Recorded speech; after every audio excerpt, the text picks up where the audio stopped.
For the purposes of this presentation, I'm not going to have my face on the screen because it's really not necessary.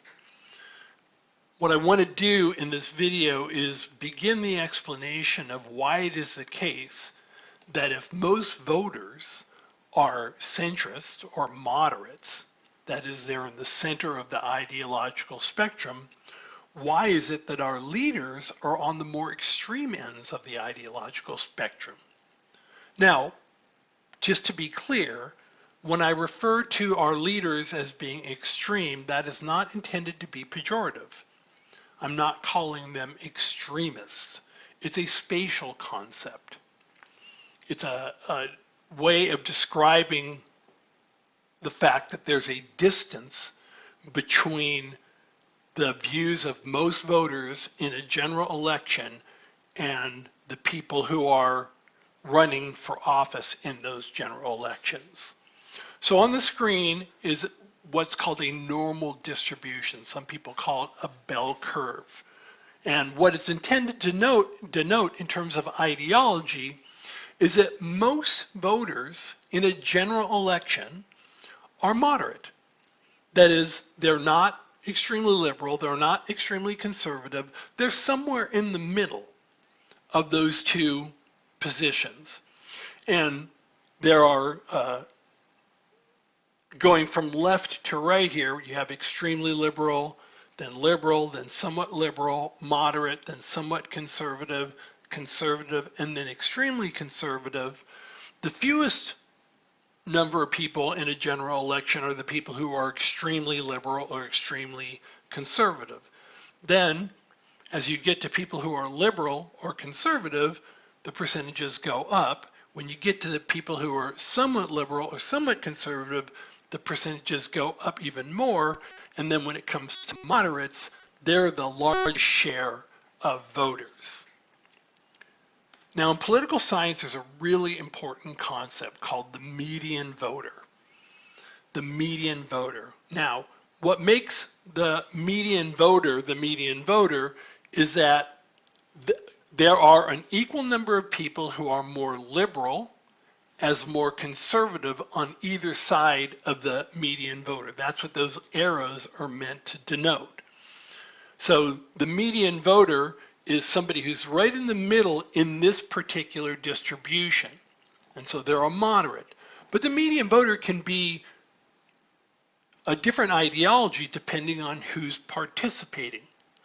Again, this is a general election, and the median voter is going to be a moderate. But primary elections are different.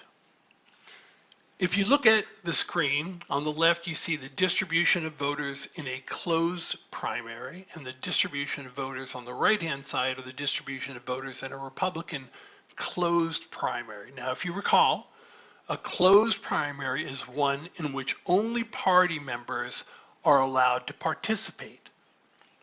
Independents cannot participate in a closed primary.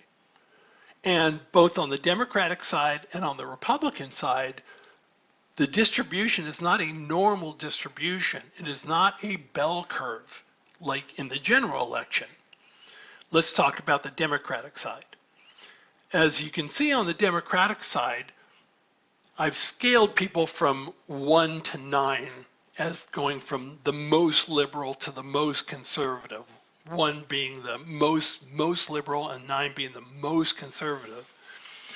As you can see in the distribution of Democrats, there's quite a few 1s, mostly people between 1 and 2. Then there's a lot of people who are a 2, then fewer people who are a 3, fewer people who are 4, and even fewer people who are moderates. Well, these are the people who participate in Democratic closed primaries. It's not a normal distribution. It's a distribution that is heavily weighted to the more extreme side. And again, extreme is not intended as an insult. It's entirely descriptive. On the Republican side, you see the same thing, right?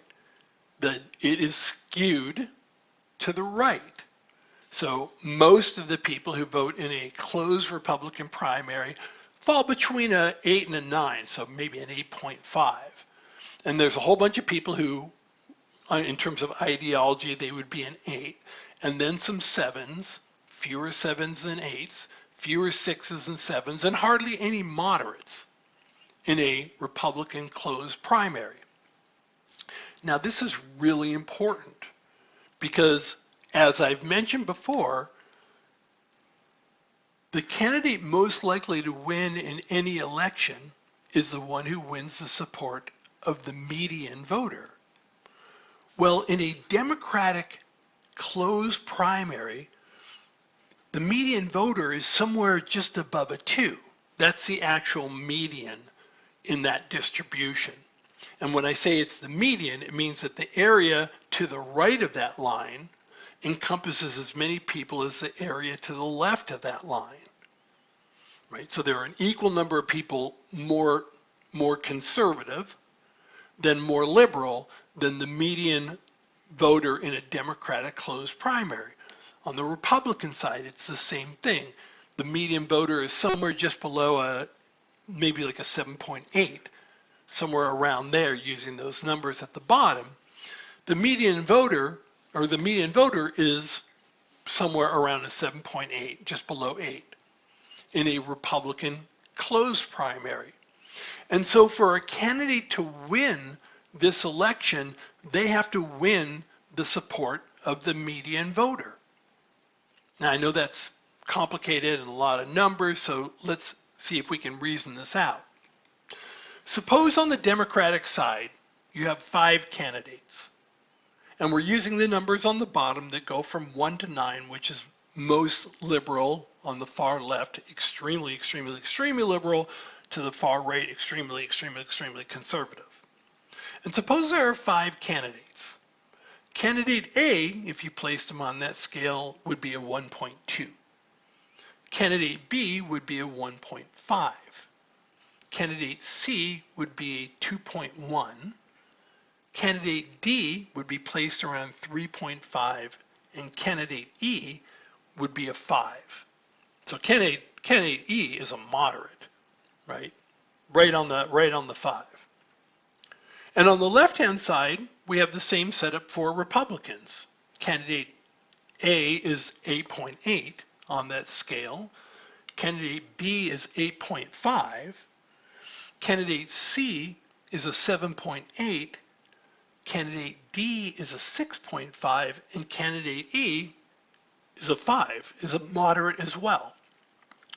Well, who's going to win in this election? Now, keep in mind that the candidate that wins the support of the median voter is the one that's going to win the election. This is according to the median voter theorem. Well, on the Democratic side, the candidate who's somewhere around 2.1, that's the candidate closest to the median voter. And so in theory, that's the candidate who's going to be most likely to win.